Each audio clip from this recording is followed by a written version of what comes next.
You want to build muscle and strength when you're 50 plus, but you don't want to get injured in the process. Well, here are 4 tips that you can try. Number 1, try using a neutral grip.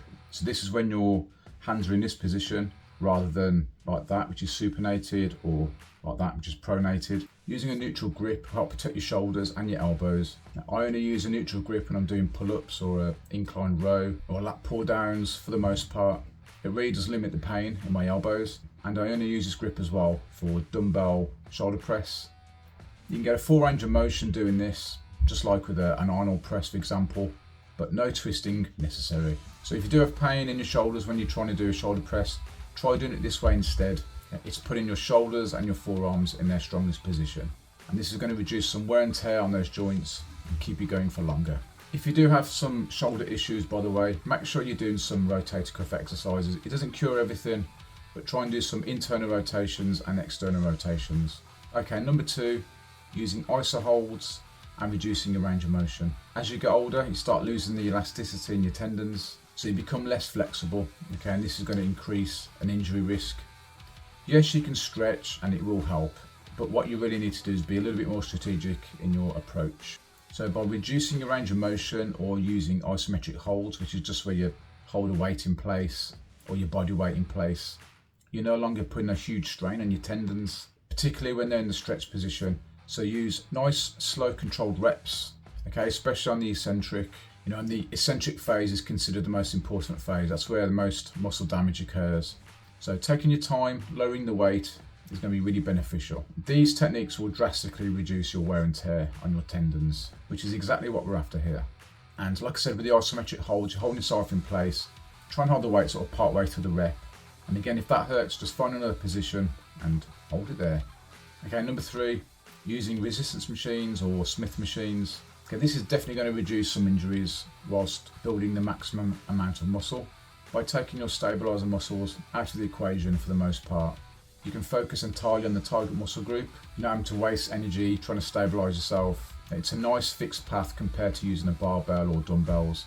When you're trying to stabilize yourself, that's when a lot of injuries can occur, or you get a lot of pain.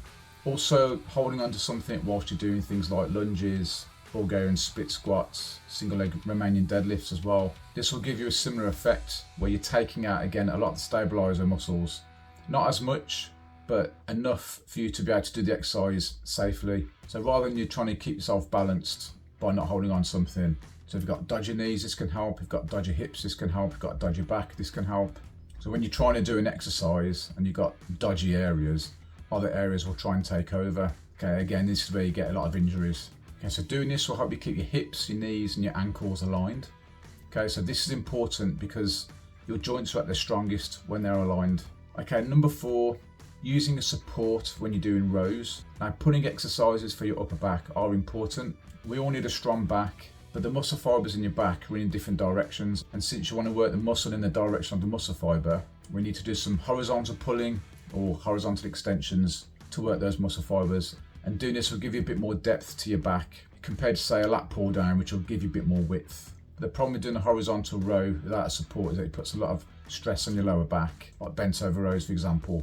That's an insane amount of load on your back. Great exercise if you can do it, probably one of the best for your back. But if you've got issues, you want to try and avoid doing it. So do any kind of chest supported row, incline rows, even a seated row can be quite dodgy if you overstretch. I've hurt myself doing that before. And to strengthen your lower back, do things like glute bridges and bird dogs. These are really good exercises because they're easy to do, very, very low risk of injury. And they're nice and safe, hardly any load on your back at all. Just don't do them in public because you'll look like a weirdo. Yeah, it's a difficult one, isn't it? Because you can't build muscle without pushing yourself. And if you push yourself too much, you're going to get injured. And when that happens, you're less likely to push yourself in the future. So you really do have to find alternative ways of training to get the results that you want, or at least close to it.